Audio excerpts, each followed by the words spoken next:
What's going on, fight fans? It's Mr. Philadelphia, aka Mr. Trill 100 Mil. Rashawn's About Time Boxing. I just want to say for any future subscribers, for my current subscribers, I appreciate y'all.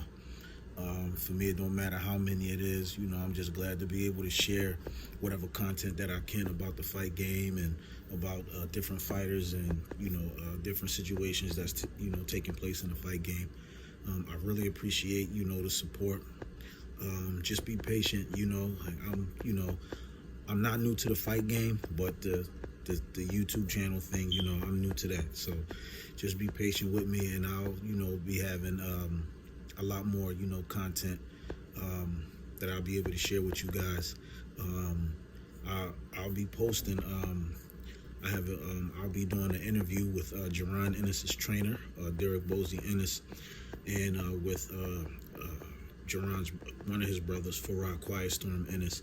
So when those dates are confirmed, when I'll actually be doing the interviews, I'll post those. I'll post the dates, and I'll definitely post the interviews, and I'll keep you guys updated. Okay, now to move on.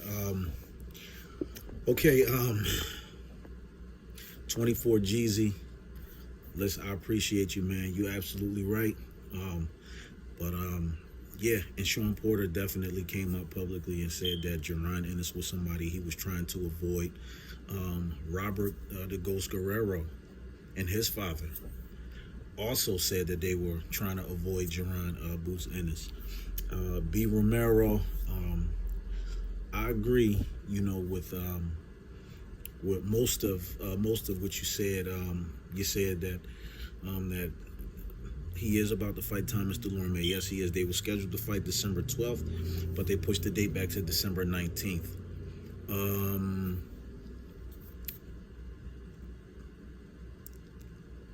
You made a mention of saying that his level of opposition is weak, and then you said he's not ranked high enough. Okay. In the WBC, he's ranked number 11. In the WBA, he's not ranked.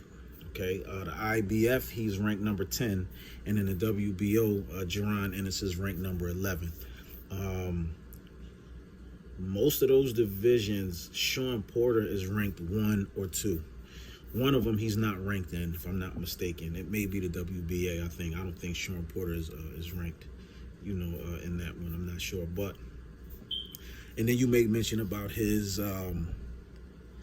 He's not with a major promotional company, but JARON Ennis is with one of the biggest names in boxing, and who was one of the biggest matchmakers in boxing. Cameron Duncan. Cameron Duncan has guided the careers of many world champions. Over 30 to be exact. To be over 30, he's guided the careers of over 30 world champions. He was a top guy and top rank for many years. In 2017, he received the BWAA Manager of the Year award, and he's now he has NOW promotion, and he has a few fighters. I think he has a guy named Alejandro Guerrero and a few other people. Okay, but anyway, Cameron Duncan name may not be as big as Al Heyman, but he's like an Al Heyman. You hear his name, but you rarely see him, and they hide in plain sight. For a long time, a lot of people thought that Al Heyman was a white Jewish guy. You know what I mean? Until they found out that he was black. A lot of people didn't know. You know what I mean? So, I remember Al Heyman from when I was a kid, like back in the mid '80s. Early 90s, there used to be a show that used to come to Philadelphia called the Budweiser Superfest, and he used to promote that. So, but you always hear his name, but you rarely ever see him. And then most people, if they seen him, they wouldn't know unless you saw a picture of him. And that's pretty much how Cameron Duncan is. You know what I mean? So Cameron Duncan definitely is a major and a heavy hitter in the fight game. He's not a nobody, and I think that they're doing an excellent. I think they're doing an excellent job with how they're bringing along JARON Ennis. I don't think his level of opposition is weak. Two of the people that he fought, namely one of his last opponent that he fought on September 19th, I believe it was. Two people that he fought, they've never been stopped. They've never been stopped, and he stopped both of them. And each and every time that he stepped into the ring with somebody, they were saying that that particular person was supposed to be his biggest test. A lot of people thought that Jaron Ennis would fold once he fought on television, and he rose to the occasion. And each time he stepped on, you know, and Showtime loves him. They love Jaron Ennis. Showtime, they love to have him on. So, like I said, he's not a prospect. Jaron Ennis is no longer a prospect. To me, he's a legitimate contender. I mean, I understand what you're saying, B. Romero, and I respect your opinion. And like I said, I agree with some of the things that you said. But as far as his level of opposition being weak, he's doing what he's supposed to do with who they put in front of him. So, and if you watch every time he fought, especially like when his name started, you know, getting out there, they were saying that this guy's supposed to be his biggest test. Then this next guy's supposed to be his biggest test. Oh, he's never, you know, he's fighting this guy with this many wins and he's fighting him on TV. That might be a problem. You know what I mean? They all every opposition that they said would be a problem for Jaron Ennis, he disposed of him. So he's doing exactly what he was supposed to do. He did what Errol Spence did. He did what Sean Porter did. Okay, so as far as, and it's not a if, but when he beats Thomas Delorme, and he will beat him convincingly. He will beat him convincingly. Being with a major promoter can play a major role in that. It definitely does, because you have people who, you know, have a lot of major promoters. They have a lot of, you know, different connects and strings that they can pull, ribbons that, you know, that can be cut and things of that nature. But like I said, just look up Cameron Duncan and look up his resume. You know, Cameron Duncan is not a nobody in the fight game. He's a very well-respected man. Very well-respected. It's just that, you know, I guess you don't hear people, you know, talking about him like that. And that's because, you know, Jaron Ennis is the face of NOW promotion.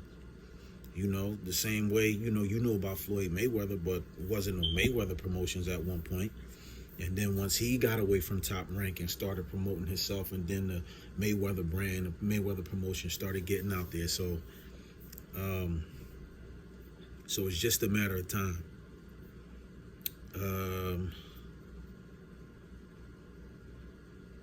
Okay, so you have, all right, so like I said, Jaron is ranked 10, 11, number 10, 11, and 11.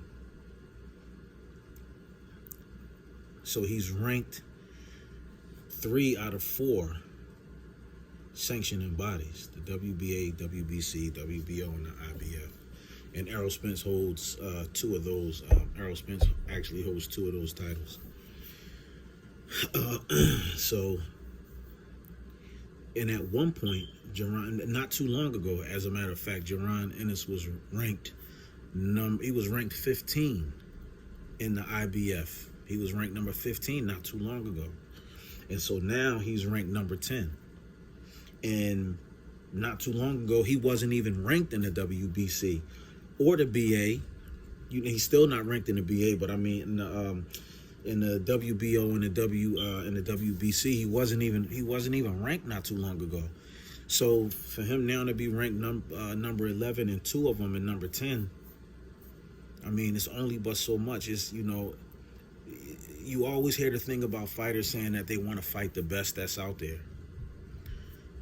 They say they want to fight the best that's out there.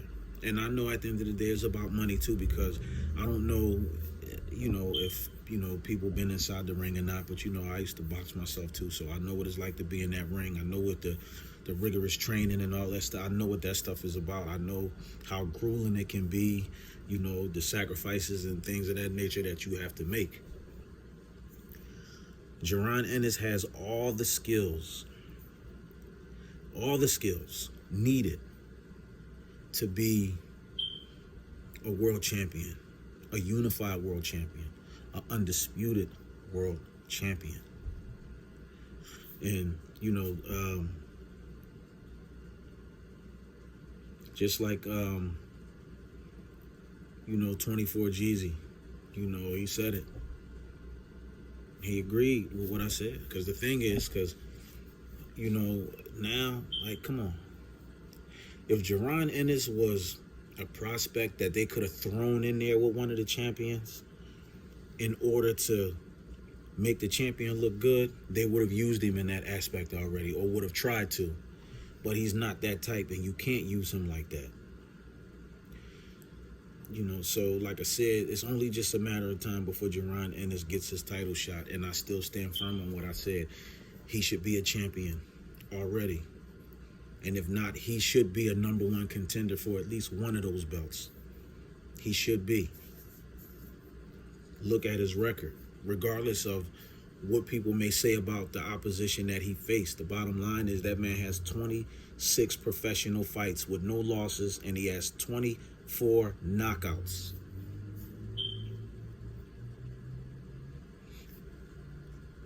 And like I said, you have a bunch of other fighters and this is no disrespect to Shakur Stevenson, but B. Romero, who was his level of opposition? And let's forget about the weight classes now. We just talking about earning legitimate title shots and taking care of the business that's put in front of you as a fighter. And this is no disrespect to Shakur Stevenson, because Shakur Stevenson is a future Hall of Famer. I think he's going to be a great fighter. He's a great young fighter now, as is Devin Haney. You got Gervonta Davis, as long as he can stay focused. Then you got younger guys, that's coming up. Jalil Hackett, who hasn't made his pro debut yet. Then you have Richardson Hitchens. I think he's 10-0 or 11-0. Undefeated from New York. You know what I'm saying? So he's a Haitian fighter. JARON Ennis did what he was supposed to do with the level of opposition that they put in front of him. And he has been trying to get big names. But like I said before, you talk about the level of opposition, but he's calling people out with names and they don't want to fight him. So, and I don't know, a lot of people, I'll take y'all back. When Floyd Mayweather was calling out Winky Wright, Shane Mosley, Oscar De La Hoya, when he was calling them guys out, none of them guys wanted to fight him because they didn't feel like Floyd was worth it, right? Larry Merchant came to his house and did an interview with him and asked him, he said, Floyd, why? He said, why is it that you're not fighting the big fights? And he said, it's not. He said, it's not that I'm not going to fight the big fights. He said, but I can't make these guys like Shane Mosley, Oscar De La Hoya, Winky Wright. He said, if these guys don't want to fight me, excuse me, something in my eye. He said, I can't make these guys fight me.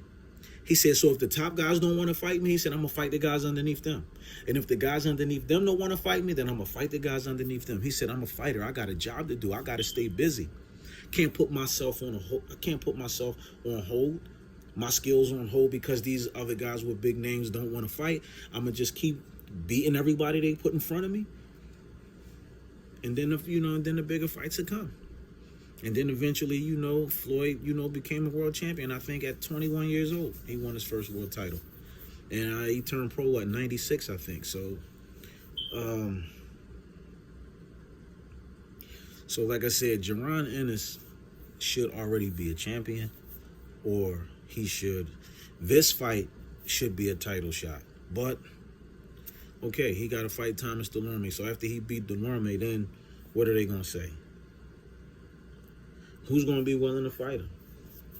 You got Virgil Ortiz, but you got 3 belts in the WBA. Pacquiao got one, I think, Ugas, and then Virgil Ortiz got one. And Virgil, I think he got the gold or something like that. It's the WBA gold or something like that. Errol Spence has 2 of the belts. He could put one of them up.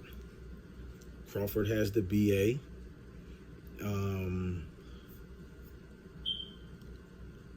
Yeah, so listen, like I said, I appreciate everybody that's taking their time out to watch my videos. I definitely will have more content. I will be putting more stuff up. And like I said, I have some interviews that'll be coming up with JARON Ennis' trainer, Derek Bosey Ennis, and with JARON Ennis' brother, Farad Quiet Storm Ennis, who also was a professional fighter. So like I said, I'll keep y'all posted, and then I'll actually post their interviews when I'm done. Actually, before Fight Hype and Champside and all these other people, you know, I was probably one of the first people to actually do an interview with JARON Ennis and his father. I was at a gym, and this is JARON at the time was 7. He was 7-0 with 6 knockouts at the time. 7-0 with 6 knockouts, and he was going for his 8th professional fight. So, you know, so I've been, you know, kind of keeping up with, you know, with JARON and his career and things of that nature. But again, like I said, look for more content to be coming. Be patient with me. I'm new to this YouTube channel thing, but not to the fight game.